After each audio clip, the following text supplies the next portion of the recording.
হিসাব করে বসাতে হবে। এবার কাজ কি তোমার হিসাব করে বসাতে হবে। আর অক্সিজেন যে সেইখানে কি হয় পানি উৎপন্ন হয় এটা তো আমরা জানি।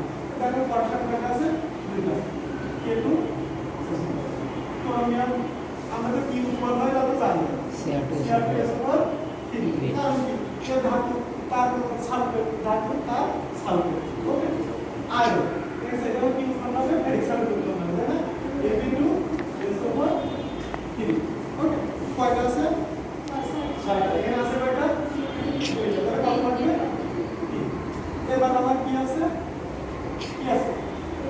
অক্সিজেন কয়টা আছে 7টা আছে তাহলে কয় নম্বর উত্তর হবে 7